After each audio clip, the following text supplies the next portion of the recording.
ഇന്നൊന്നും തരുവാനിരിക്കാൻ സമയമില്ല.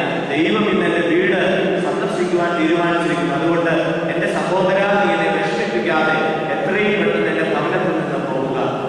ഉച്ചയായപ്പോൾ വീണ്ടും ദരിദ്രനായ ഒരു മനുഷ്യൻ കീറിപ്പറഞ്ഞ വസ്ത്രവുമായി വന്ന് ഈ ധനികനായ മനുഷ്യന്റെ വാതിലിൽ നിന്നുകൊണ്ട് പറഞ്ഞു, സഹോദര, എനിക്ക് വിശക്കുന്നു, അവിടുന്ന് എനിക്ക് ഭക്ഷണം തരണം. ഈ ധനികനായ മനുഷ്യൻ പറഞ്ഞു, ഇന്ന് നേരത്തരമായ ഭക്ഷണമായി എന്റെ ഭവനത്തിൽ ഉണ്ടാക്കിയിരിക്കുന്നത് നിനക്ക് ഞാൻ വിളമ്പിട്ടത് നീ കഴിച്ചുകൊണ്ടിരിക്കുമ്പോൾ ദൈവം കയറി വരികയാണെന്നുണ്ടെങ്കിൽ ഇന്ന് എന്റെ ക്രമീകരണങ്ങളെല്ലാം താളം തെറ്റും. അതുകൊണ്ട് എന്റെ സഹോദര, നീ മറ്റെവിടെയെങ്കിലും പോയി ആഹാരം അന്വേഷിക്കണം. 3 മണി ഏകദേശമായപ്പോൾ സന്ധ്യയോടടുക്കുമ്പോൾ വീണ്ടും പാവപ്പെട്ട ഒരു വിധവ ഒരു കുഞ്ഞിനെ തോളിലേറ്റ് കൊണ്ടുവന്ന് പറഞ്ഞു, ഞങ്ങൾക്ക് പാർപ്പിടമില്ല, അവിടുത്തെ ഇഷ്ടംപോലെ പുരേടമുള്ളവനാണല്ലോ, ഇഷ്ടംപോലെ സമ്പത്തുണ്ട്, ഭവനങ്ങൾ ഒട്ടനവധിയുണ്ട്, ഏതെങ്കിലും ഒരു ഭവനം എനിക്കും എന്റെ മകനും കൂടി ഒന്ന് തലചായ്ക്കുവാനായിട്ട് ഇടം തരുവാൻ അവിടുന്ന് മനസ്സാകുമോ എന്ന് കാരുണ്യത്തോട് ചോദിച്ചു. അപ്പോഴും ഈ മനുഷ്യൻ പറഞ്ഞു, ഇന്ന് മറ്റൊരു ക്രമീകരണങ്ങളിൽ ഏർപ്പെടുവാൻ ഞാൻ ആഗ്രഹിക്കുന്നില്ല. കാരണം ഇന്ന് എന്റെ ദൈവം എന്നെ സന്ദർശിക്കുമെന്ന് പറഞ്ഞിരിക്കുകയാണ്. ഇതുവരെ വന്നില്ല, ഇനിയുള്ള ഏത് സമയത്തും അദ്ദേഹം വരാം. ഈ വിധവയും ആ ഭവനം കൊണ്ട് മാറിപ്പോയി. സന്ധ്യ കഴിഞ്ഞു, രാത്രിയായി. ഈ മനുഷ്യൻ താൻ ഉണ്ടാക്കി വെച്ച എല്ലാ വിഭവങ്ങളും മാറ്റിവെച്ചിട്ട് നിരാശയോടെ പ്രാർത്ഥിക്കാതെ ദൈവസന്നിധിയിൽ ഉറങ്ങി. കാരണം വാക്കുപാലിക്കുന്നതിനാണ് ദൈവം എന്ന് പറഞ്ഞെങ്കിലും ഇന്ന് തന്റെ ജീവിതത്തിൽ താൻ മനസ്സിലാക്കി വരുമെന്ന് പറഞ്ഞ ദൈവം വന്നില്ല. ഇന്ന് രാത്രിയിൽ വീണ്ടും ദൈവത്തെ സ്വപ്നത്തിൽ കണ്ടു. എന്നിട്ട് ഈ മനുഷ്യൻ വളരെ പ്രയാസപ്പെട്ട് ദൈവത്തോട് ചോദിച്ചു, എന്നെ ഇത്രമാത്രം വഞ്ചിച്ചത് എന്തിനാണ്? ഞാൻ എത്രമാത്രം തയ്യാറെടുപ്പുകൾ നടത്തി എന്റെ ഭവനം നിനക്ക് വേണ്ടി ഞാൻ അലങ്കരിച്ചു. പക്ഷെങ്കിൽ നീ ഒന്ന് വരികയോ ഒന്ന് താമസിക്കുകയോ ഒന്ന് പ്രാർത്ഥിക്കുകയോ എന്റെ ഭവനത്തെ അലങ്കരിക്കുകയോ എന്തെങ്കിലും ഒന്ന് ഭക്ഷിക്കുകയോ ചെയ്തില്ലല്ലോ. അപ്പോൾ യഹോവയായ ദൈവം പറഞ്ഞു, മകനെ, ഞാൻ 3 പ്രാവശ്യം നിന്റെ അടുത്ത് വന്നു, പക്ഷെങ്കിൽ നീ എന്നെ തിരിച്ചറിഞ്ഞില്ല. പലപ്പോഴും ദൈവം നമ്മുടെ ഇടയിൽ അദൃശ്യമായി നമ്മളോടൊപ്പം ഉണ്ട്. പക്ഷെങ്കിൽ ദൈവ സാന്നിധ്യ ബോധം അനുഭവിച്ചറിയുവാൻ നമുക്ക് സാധിക്കുന്നില്ല. അതുകൊണ്ടാണ് ശിഷ്യന്മാർ കർത്താവിനോട് ചോദിച്ചു, കർത്താവേ, ദൈവരാജ്യം എവിടെയാണ്? അപ്പോൾ പറഞ്ഞു, ദൈവരാജ്യം നിങ്ങളുടെ ഇടയിൽ തന്നെയുണ്ട്. ദൈവരാജ്യത്തെ അന്വേഷിച്ച് മറ്റെങ്ങും പോകണ്ട, അത് നിങ്ങളുടെ ഇടയിൽ തന്നെയുണ്ട്. പക്ഷെങ്കിൽ അതിനെ കണ്ടെത്തുന്നവൻ ഭാഗ്യവാൻ. നമ്മുടെ ഇടയിലുള്ളതായ ദൈവരാജ്യത്തെ കണ്ടെത്തുവാൻ, നമ്മുടെ ഇടയിൽ ദൈവ സാന്നിധ്യ ബോധം അനുഭവിച്ചറിയുവാൻ നമുക്ക് സാധിക്കണം. വൃത്തിയുമായിക്ക് കണ്ണുകളില്ല, എങ്കിലും പുരുഷാരത്തിന്റെ ശബ്ദം കേട്ടപ്പോൾ വൃത്തിയുമായി ഉള്ളിൽ മനസ്സിലാക്കി എന്റെ ദൈവം എന്റെ അടുക്കലേക്ക് വരുന്നു. അതുകൊണ്ട് അവൻ പ്രാർത്ഥിച്ചു, യേശുവേ, ദാവീദിന്റെ എന്നോട് കരുണ തോന്നണമേ. ദൈവം അവന്റെ നിലവിളി കേട്ടു, അവന് സൗഖ്യം കൊടുത്തു.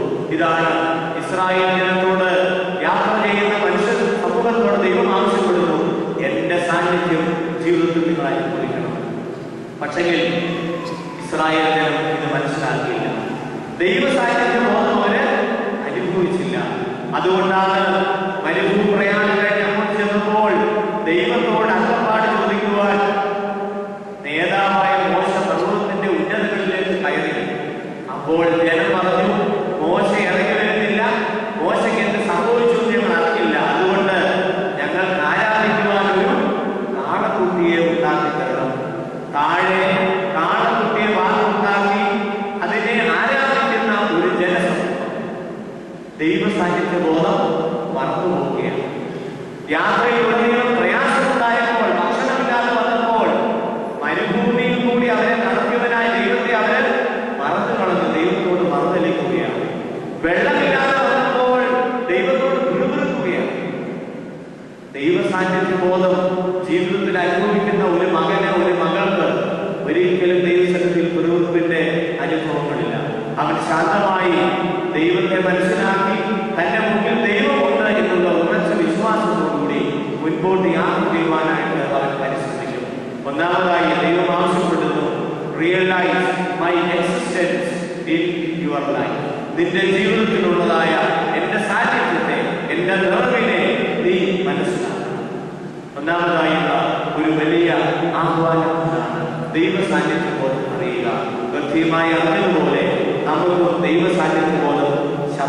ശബ്ദങ്ങളിലൂടെ, പ്രാർത്ഥനകളിലൂടെ, പ്രവർത്തനങ്ങളിലൂടെ തിരിച്ചറിയുവാനായിട്ട് സാധിക്കും. രണ്ടാമതായി, യാത്ര ചെയ്യുന്ന ജനത്തോട് ദൈവം ആവശ്യപ്പെടുകയാണ്, നിങ്ങൾ ദൈവസാന്നിധ്യബോധം അനുഭവിച്ചറിയുന്നുണ്ട് എങ്കിൽ അതിന്റെ നിറപടിയായി സഹവർത്തിത്വത്തിന്റെ സ്വഭാവം നിങ്ങളിൽ ഉണ്ടായിരിക്കണം. ദ ഹാബിറ്റ് ഓഫ് കോഓപ്പറേഷൻ, ഒരു സഹവർത്തിത്വത്തിന്റെ സ്വഭാവം, നിങ്ങളുടെ ഇടയിൽ സഹകരണത്തിന്റെ സ്വഭാവം ഉണ്ടാകണം. ഇസ്രായേൽ ജനത്തിന്റെ പ്രത്യേകത അതാണ്. അവർക്ക് ഒരിക്കലും ഒന്നിച്ചു നിന്ന് പ്രവർത്തിക്കുവാനായിട്ട് ഒരിക്കലും സാധിക്കുകയില്ല. ചരിത്രം പഠിക്കുമ്പോൾ നമ്മൾ മനസ്സിലാക്കുന്നത് കുലങ്ങൾ തമ്മിലുള്ള യുദ്ധങ്ങൾ, the clash between the tribes, between the clans, between the people, ഇതെല്ലാം തമ്മിൽ ആളുകൾ തമ്മിലുള്ളതായ ശത്രുത, കുലങ്ങൾ തമ്മിലുള്ള ശത്രുത, ഇവിടെ സഹകരണത്തിന്റെ ദൈവാത്മാവിനെ ഈ യാത്രയിൽ കാണുവാനായിട്ട് സാധിക്കുകയില്ല. പ്രിയമുള്ളവരെ, മനുഷ്യ ജീവിതത്തിലും ഇതുപോലെ ഇവിടെ സഹകരണത്തിന്റെ, സഹവർത്തിത്വത്തിന്റെ ദൈവാത്മാവിനെ കണ്ടെത്തുവാൻ സാധിക്കുമോ? ഏറ്റവും കൂടുതൽ കുടുംബങ്ങൾ ശിഥിലമാകുന്നതിന്റെ പ്രധാന കാരണം സഹവർത്തിത്വത്തിന്റെ ആത്മാവ് നമ്മുടെ ഉള്ളിൽ ഇല്ല. ന്യായാധിപന്മാരുടെ പുസ്തകം 13-ാം അധ്യായത്തിന്റെ 5-ാം വാക്യം. ന്യായാധിപന്മാരുടെ പുസ്തകം 13-ാം അധ്യായത്തിന്റെ 5-ാം വാക്യത്തിൽ അവിടെ സഹവർത്തിത്വം അനുഭവിച്ച ഒരു കൊച്ചു കുടുംബത്തിന്റെ ചരിത്രം വിവരിക്കുകയാണ്. ന്യായാധിപനായ ശിംശോന്റെ ജന്മസമയത്ത് ശിംശോന്റെ പിതാവായ മനോഹ ഭവനത്തിലില്ലായി. ദൈവത്തിന്റെ ദൂതൻ മനോഹയുടെ ഭാര്യയുടെ അടുക്കലേക്ക് ചെന്നിട്ട് പറഞ്ഞു, നീ ഗർഭം ധരിച്ചൊരു മകനെ പ്രസവിക്കും. നീ അതുകൊണ്ട് നീ വീഞ്ഞു മദ്യവും കുടിക്കരുത്, അശുദ്ധമായതൊന്നും തിന്നരുത്. ബാലൻ ഗർഭം മുതൽ ദൈവത്തിന് നാസ്തികമായി. വലിയ ഒരു സദ്വർത്തമാനം ഈ പെൺകുട്ടി ശ്രമിക്കുകയാണ്. ഈ കൊച്ചാണ് പേടിച്ചു പോയി. തന്റെ ഭർത്താവ് വീട്ടിലില്ല, വയലിൽ പോയിരിക്കുകയാണ്, കൃഷിയിടങ്ങളിൽ പോയിരിക്കുകയാണ്. ഉച്ചസമയത്ത് കൃഷിയിടങ്ങളിൽ നിന്ന് മടങ്ങി വന്ന തന്റെ ഭർത്താവിനോട് ഈ പെൺകുട്ടി പറഞ്ഞു, ഒരു മാലാഖ എന്റെ അടുക്കൽ വന്നു, എന്നോട് ഇങ്ങനെയൊക്കെ സംസാരിച്ചു, നമ്മൾക്കൊരു കുഞ്ഞ് ജനിക്കാൻ പോകുന്നു എന്നുള്ള സർവ്വമാനം എന്നെ അറിയിച്ചിരിക്കുന്നു, ഞാനിത് അങ്ങയോട് അറിയിക്കുന്നു.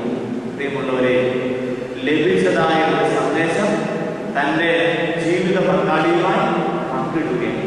അവിടെ സഹകരണത്തിന്റെ ഏറ്റവും വലിയ ശ്രേഷ്ഠമായ മാതൃകയാണ് കാണുന്നത്. ഇന്ന് ഒരുപക്ഷെ ആ പെൺകുട്ടി ആ സന്ദേശം തന്റെ ഭർത്താവിനോട് പറയാതെ മാറ്റിവെച്ചിരുന്നു എങ്കിൽ എന്ത് സംഭവിച്ചേനെ? ഭർത്താവ് അവളെ അവിശ്വസിക്കും, അവരുടെ കുടുംബബന്ധം തകരാറില്ല.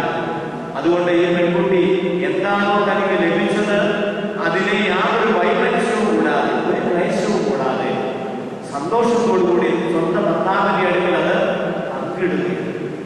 ഇത് പങ്കിടി സഹകരണത്തിന്റെ വലിയ ഒരു സ്വഭാവം നമ്മുടെ ജീവിതത്തിൽ ഉണ്ടാകണം. അപ്പോസ്തല പ്രവൃത്തി